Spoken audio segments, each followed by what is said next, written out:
I make a pug eat spaghetti. A major car manufacturer uses Unreal Engine for its UI, and an update to the ongoing Adobe Terms of Service dust-up. It's Motion Mondays. Giddy up.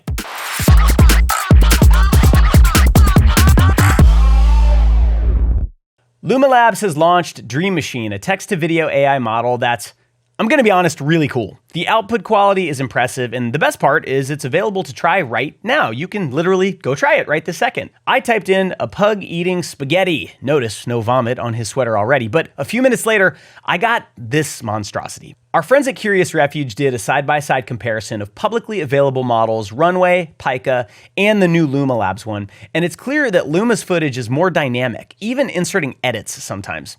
We played around with it at School of Motion, making horrible nightmare fuel, and it's a lot of fun, but here's my take. While the tech is insane, it's still producing 5 to 10 totally unusable clips for every usable one, and you have very little control over the output. It's a very cool tech demo, but still super far away from being useful for most professional work. Check it out though, and let me know what you think. Doug Alberts and his studio Noodle have released a gorgeous short film called Origin, a meditation on movement, perspective, and change. I love the simplicity of the art direction. It almost could have been done in After Effects, but Doug cleverly used Cinema 4D to create a 2D feel with a tactile 3D twist.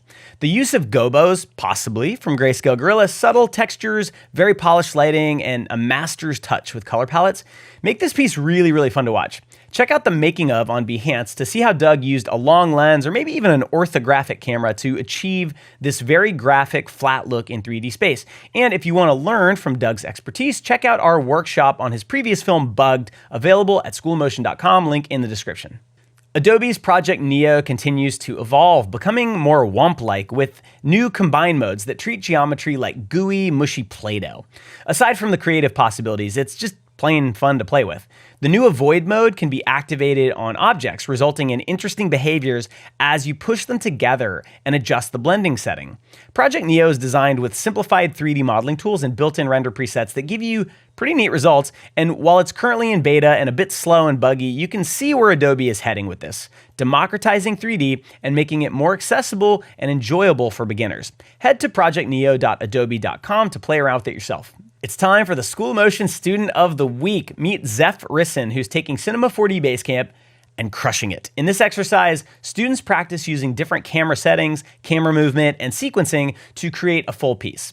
This course, like all School of Motion courses, provides assets, textures, lighting setups, and support to help students jump into Cinema 4D and start creating work like this in just a few weeks. Zeph's lighting choices are impressive, with great focal points, value structure, and even sophisticated techniques like rotating key lights, a product photography go-to.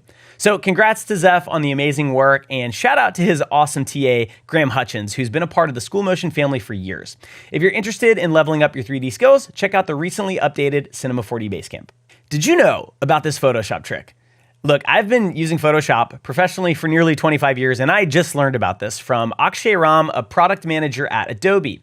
Here's the trick. If you have a smart object with multiple versions, like the Motion Mondays logo in 3D white, flat white, blue gradient, and red-yellow gradient varieties, you can use layer comps to easily switch between them. Just create your variations within the smart object, use the layer comps function to save each state, and voila, you can easily recall each variation. Then back in your main composition, you can access the different versions via the Properties tab when the smart layer is selected. It's like having a pre-comp with controls inside of Photoshop. I'd never used layer comps before, but for the type of design that we do at School of Motion quite often, this is incredibly useful. So let me know if you've ever used this hidden gem. Tell me what you think. Rafael Rao is an amazing 3D artist known for his photorealistic 3D renders, and he recently shared a piece with camera movement that felt so natural I thought it was just real at first. Now, how did he achieve this? By building a real-life setup that resembled his 3D scene and using his iPhone to capture the camera move. He then match-moved the camera and used it inside his 3D software, Blender or Cinema 4D, I'm not actually sure which one. This clever trick of translating a real-world camera move into a digital one is the kind of thing that I love to learn. You know, as artists, we often spend so much time trying to make our digital work look less digital, and sometimes the solution is to bring elements from the physical world into our virtual one. So check out Raphael's work and follow him for more awesome tips like this one. Lottie Creator, the web-based animation tool from Lottie Labs that we mentioned last week, has introduced, and look, I know you're getting sick of this word, but it is what it is, an AI-powered feature called Motion Copilot. It lets you describe your animation in plain English, and then it generates keyframes based on your prompt. Sounds cool, right? Well, I decided to put it to the test. So first, I used Lottie's AI prompt-to-vector tool to create a basketball, which it sort of did. I then asked it to bounce the ball 8 times and come to a stop. The resulting animation was not good. While I'm very impressed by the technology behind these AI tools, 99.9% of them leave me completely underwhelmed when I actually try them. They might be useful for complete beginners, but for anyone with animation knowledge, they're, at least currently, borderline useless. I'm starting to think there are serious limitations to the current AI techniques, and creating keyframes from scratch that rival a trained animator's work may not actually be feasible. I'm just not convinced that it is. AI will undoubtedly be useful for animation in the future, but tools like Motion Copilot just aren't there yet. Speaking of AI and animation, let's take a look at Cartwheel, a text-to-animation platform focused on character animation. At first glance, the demo videos showing the prompts and resulting animations seem impressive. However, upon closer inspection, the quality of the character animation is pretty poor.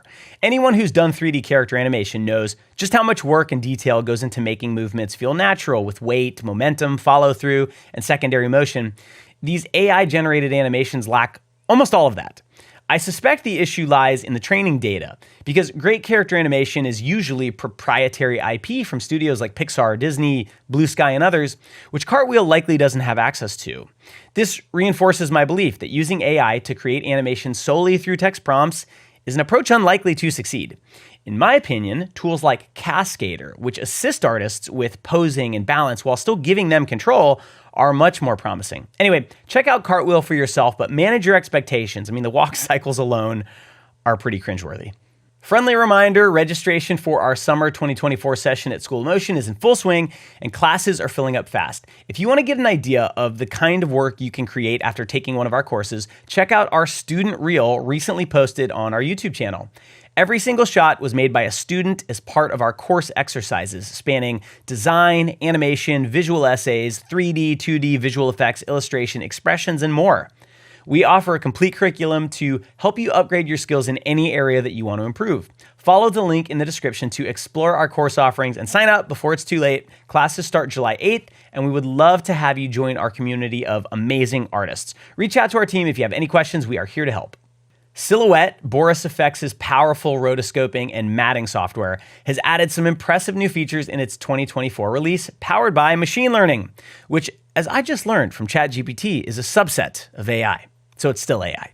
The featured edition is Matte Assist ML, which works kind of like After Effects RotoBrush by propagating a single frame of rotoscoping across multiple frames. There's also Easy Mask for selecting objects and feeding them into Matte Assist ML, as well as tools like Power Map for keying specific parts of a matte. The new Optical Flow ML tool tracks every pixel to create an optical flow map, which can be used to help shapes track more automatically during rotoscoping. Plus, there's a new machine learning-based retiming algorithm that delivers really good results. While you'll still need to do some cleanup and manual work to get the best outcome, Silhouette's node-based workflow and integrated tools make it a pretty compelling option for VFX artists. So if you're interested in learning more about VFX techniques like rotoscoping, keying, and compositing, you can also check out our VFX for Motion course, part of our summer 2024 session starting July 8th. Unreal Engine seems to be popping up everywhere lately, and now it's even powering the infotainment display UI in the new Rivian R1 electric vehicle. The display has a unique, fun, and interactive art direction that sets it apart from every other car.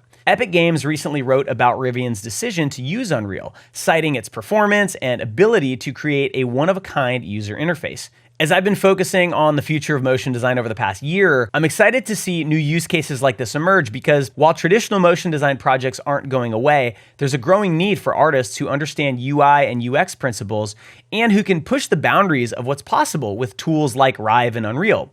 The creative mind behind Rivian's UI is a perfect example of how motion designers can bring fresh perspectives to industries beyond our usual scope. I talked about this exact thing in a recent interview with John Lepore on our channel. You can check that out, link in the description. So check out Epic's article to learn more and keep an eye out for more unconventional uses of motion design popping up in really cool places.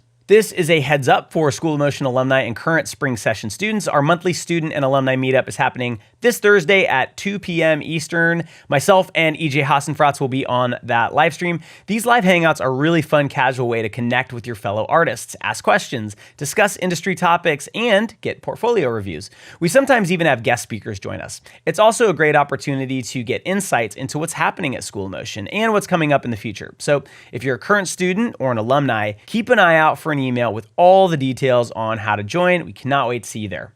Metafy is a platform for gamers to hire gaming coaches or to become coaches themselves, which is interesting all by itself, but they're also early adopters and innovators of my favorite new 2D animation tool, Rive. Check out this recently published case study where Metafy talks about not just how they're using Rive to add tons of interactive animation to their website and their app, but also why they're bothering to add so much animation at all. It's easy to forget as artists that sometimes we need to help make the business case for animation to our clients. And Metafy talks about how animation has improved their onboarding flow, their user engagement, and helped them differentiate in a very crowded gaming space. I think tons of companies could benefit from adding more motion to their products and brands, and Rive is the 2D tool to do this, I'm convinced, and we are in the early innings of its dominance. So check out the case study and see if it sparks any ideas in your mind that you might be able to help your clients implement. Matt Jilka, the man behind Mount MoGraph and a pillar of the MoGraph community, has released an update to his popular Motion 4 toolset for Adobe After Effects. For those unfamiliar, Motion is a plugin that provides dozens of time-saving tools, simplifies certain animations, and generally makes life easier for motion designers. The latest version, 4.33, introduces new features for staggering layers and keyframes, making it even more useful for tasks that you might typically rely on something like Skew for. With tools for animation, rigging, color palette management, layer visibility, and soloing, and a crap ton more, it's a no wonder that Motion is a go-to tool for so many After Effects artists. If you haven't tried it yet, now's a great time to check it out. A huge thanks to Matt for his tireless work on this super useful tool set. It's helped countless animators, and I hope it helps you too. Last week, I discussed the controversy surrounding Adobe's Terms of Service update from February, which contained some unclear legal language that led many to believe they would secretly train their AI model on users' work. Some of the comments on that video were a bit spicy, and I'll admit I may have been a bit dismissive of some of the concerns people had. However, Adobe has since published a blog post and promised updated Terms of Service this week, actually tomorrow. In the post, Adobe's Chief Strategy Officer, Scott Belsky, clearly states, "At Adobe, there's no ambiguity in our stance. We've never trained generative AI on customer content, taken ownership of a customer's work, or allowed access to customer content beyond legal requirements." And while this is reassuring, I'll admit it's important to acknowledge the skepticism that many customers have towards really large companies involved in AI, given past incidents like leaked messages from Midjourney developers showing that they scraped data, possibly illegally, and then covered it up. So I believe the real issue here is not the terms of service themselves, but rather a general skepticism of companies like Adobe by some in the design and animation community. Adobe seems to be taking steps to address this, and I'm really curious to see how they'll revise the terms of service to provide more clarity.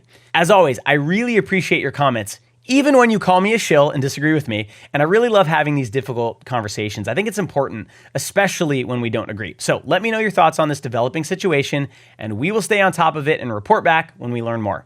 And that is a rippity wrap.